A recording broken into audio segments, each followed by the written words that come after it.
केंद्र सरकार के 50 लाख कर्मचारियों और 65 लाख पेंशनर्स के लिए एक बड़ी खबर है और ये खबर 8 पे कमीशन यानी कि 8वें वेतन आयोग से जुड़ी है। अगर ये खबर सही साबित होती है तो वो दिन दूर नहीं जब केंद्रीय सरकारी कर्मचारियों के लिए 8वां वेतन आयोग लागू हो जाएगा। तो चलिए वीडियो की शुरुआत करते हैं और आपको बताते हैं कि 8वें वेतन आयोग पर क्या नया अपडेट आया है, इस अपडेट पर सरकार की तरफ से क्या कहा गया है। तो वीडियो को लास्ट तक ज़रूर देखिएगा, लेकिन पहले आपको ये बता देते हैं कि आखिर 8वां वेतन आयोग है क्या। केंद्र सरकार की तरफ से बनाया गया ये एक पैनल है जो सरकारी कर्मचारियों और पेंशनर्स के वेतन और भत्तों की समीक्षा करता है। हर 10 साल में एक नया वेतन आयोग आता है। इससे पहले 7वां वेतन आयोग साल 2016 में लागू हुआ था। अब 8वां वेतन आयोग 1 जनवरी 2026 से लागू होने की संभावना है। 16 जनवरी 2025 को आयोग के गठन को मंजूरी दी गई थी, लेकिन अभी तक इसकी जो शर्तें हैं वो पब्लिश नहीं हुई हैं।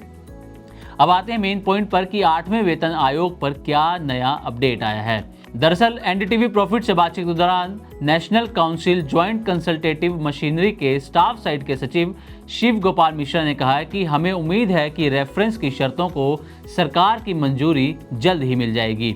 इसे जल्द से जल्द मंजूरी मिलनी चाहिए। वहीं नाम न बताने की शर्त पर एक अन्य NCJCM मेंबर ने भी कहा कि 8वें वेतन आयोग की शर्तों को जल्द ही मंजूरी मिलने की उम्मीद है। बता दें कि NCJCM एक ऑफिशियल बॉडी है जिसमें ब्यूरोक्रेट्स और एम्प्लॉय यूनियन के लीडर शामिल हैं और इसका उद्देश्य केंद्र सरकार और उसके कर्मचारियों के बीच सभी विवादों को बातचीत के जरिए हल करना है। रिपोर्ट के अनुसार केंद्र ने जनवरी में 8वें वेतन आयोग के लिए रेफरेंस की शर्तें या TOR पर NCJCM के कर्मचारी पक्ष से विचार भी मांगे थे। इसके बाद कर्मचारी मंच ने अपने मसौदा TOR को आगे बढ़ाया था। बता दें कि सरकार ने अभी तक 8वें वेतन आयोग के लिए रेफरेंस की शर्तें अभी तक पब्लिश नहीं की गई हैं। आपको ये भी बता दें कि इस पूरे मसले पर फिलहाल सरकार की तरफ से कोई आधिकारिक बयान भी नहीं आया है।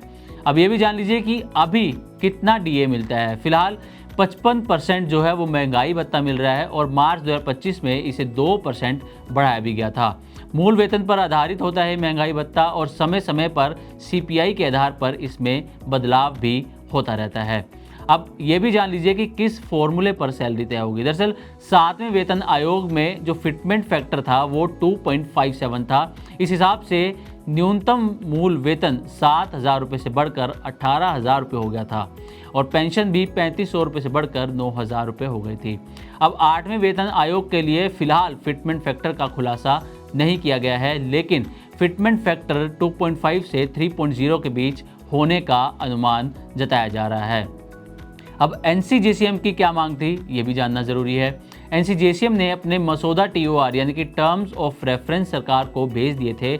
इसमें उनकी प्रमुख मांगे हैं कि फिटमेंट फैक्टर 3.0 से ज़्यादा रखा जाए, पेंशनर्स के लिए भी समान अनुपात में वृद्धि हो, पुरानी पेंशन स्कीम की बहाली पर विचार हो, स्वास्थ्य बीमा योजना को अपग्रेड किया जाए। सरकार ने सभी सुझावों पर विचार का भरोसा भी दिलाया है। तो कुल मिलाकर 8वां वेतन आयोग सिर्फ एक वेतन बढ़ोतरी नहीं है, बल्कि 50 लाख से ज़्यादा परिवारों की आर्थिक स्थिति बदलने का भी मौका है। यही वजह है कि सरकारी कर्मचारी या पेंशनर्स के लिए ये खबर बेहद अहम है। अब देखना यह है कि सरकार की तरफ से क्या फैसला लिया जाता है। तो उम्मीद करते हैं कि हमारी तरफ से दी गई ये जानकारी आपको अच्छी लगी होगी। इसी तरह की और भी वीडियोस के लिए देखते रहें Money9 और सब्सक्राइब करें हमारा चैनल। साथ ही बिजनेस और पर्सनल फाइनेंस से जुड़ी तमाम खबरों को आप हमारी वेबसाइट money9live.com पर भी पढ़ सकते हैं। इस सिप से तो नींद टूटती है, लेकिन केवल जागना नहीं, आगे भी तो बढ़ना है।